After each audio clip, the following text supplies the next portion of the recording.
O terceiro anjo diz assim: se alguém adora a besta e a sua imagem, vai ser destruído.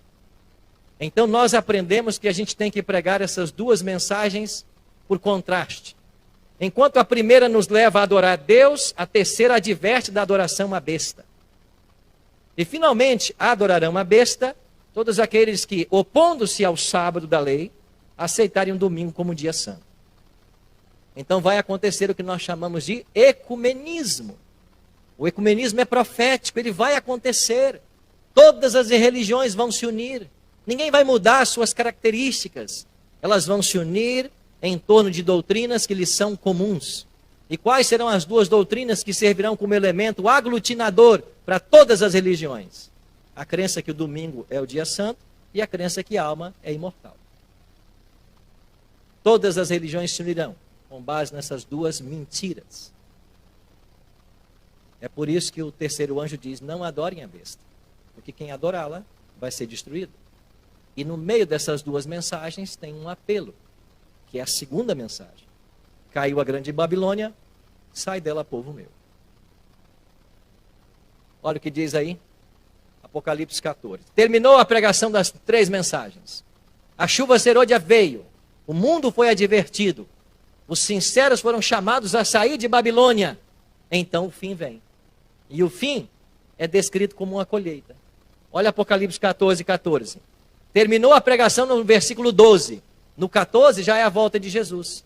E olha que bela alegoria. Olhei, e eis uma nuvem branca, e sentado sobre a nuvem, um semelhante a filho de homem, tendo na cabeça uma coroa de ouro e na mão uma foice afiada. Quem é esse? É Cristo. Ele volta agora, não para ser crucificado, não para ser cuspido, não para ser maltratado, não para ser rejeitado e rechaçado. Ele volta como o Rei dos Reis. Ele volta ao lado do Pai. Ele volta em seu trono. Ele tem uma coroa na cabeça e ele tem uma foice na mão. E aí sai do santuário uma voz gritando para Jesus e dizendo: toma a tua foice e ceifa, pois chegou a hora de ceifar, visto que a seara da terra já amadureceu. Veio a chuva serôdia, o grão amadureceu, é hora de colher. Então Cristo volta e diz a parábola do joio e do trigo, que ele com a sua foice vai recolher o trigo e colocar no celeiro, vai ajuntar o joio para ser queimado. Aonde? No fogo, que foi preparado para o diabo e seus anjos. Mas os pecadores que não largaram a mão do diabo, irão com ele. É o que a Bíblia ensina. Então teremos a colheita. E se eu e você não recebemos esse poder quando ele vier? Nós estaremos susceptíveis ao outro poder, ao outro espírito. Porque finalmente, nesse tempo do fim, todo ser humano será cheio de um espírito. E os que não tiverem o Espírito de Deus serão tomados pelos demônios. Então é imprescindível que eu saiba a respeito desse tema. E que eu saiba quais as condições que eu tenho que preencher para receber esse poder. Eu vou mencionar 3, dado a brevidade do tempo. Primeiro eu preciso orar por ele, eu preciso pedir por ele. Zacarias aconselha: pedi ao Senhor chuva no tempo das chuvas serôdias. Ao Senhor, que faz as nuvens de chuva, e dá aos homens aguaceiro, e a cada um a erva do campo. Nós temos que pedir. Jesus, para motivar-nos ao pedido, disse assim: qual de vós é o homem que, se o filho lhe pedir um pão, vai lhe dar uma pedra? Se pedir um peixe, vai lhe dar uma cobra? Ora, se vós que sois maus, sabeis dar boas coisas aos vossos filhos, quanto mais o Pai Celeste dará o seu Espírito àqueles que lhe o pedirem. Jesus incentivou-nos a pedir o Espírito.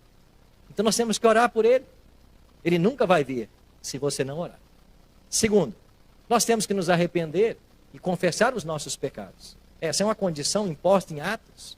Olha o que disse Pedro: arrependei-vos, pois, e convertei-vos, para serem cancelados os vossos pecados, a fim de que, da presença do Senhor, venham tempos de refrigério. E essa expressão, o tempo de refrigério pela presença do Senhor, é uma alusão à chuva serôdia. E que envie ele o Cristo, que já vos foi designado Jesus. Então, se não houver arrependimento e confissão de pecados, o Espírito não virá. E terceiro, nós temos que nos unir.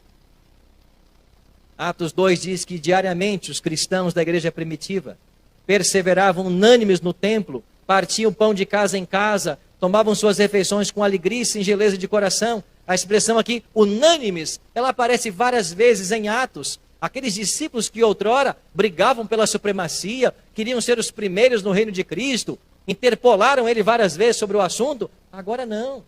Agora estavam unânimes, cada um na sua área, cada um fazendo o seu melhor, e a igreja crescia e prosperava. Por quê? Porque havia unidade. Nós temos que nos unir. Como um povo nós temos que nos unir. E por que é que muitos não irão receber? Porque guarda-chuvas impedirão estas chuvas.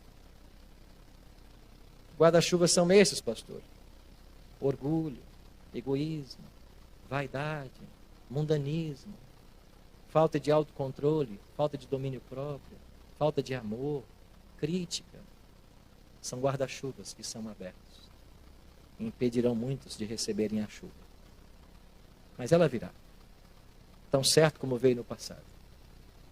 E é nos prometido agora uma porção muito maior. Então a grande colheita se aproxima. Milagres muito maiores do que aqueles que foram testemunhados no Pentecostes irão acontecer. E eu e você poderemos estar de um lado ou de outro, ou como protagonistas, ou como espectadores.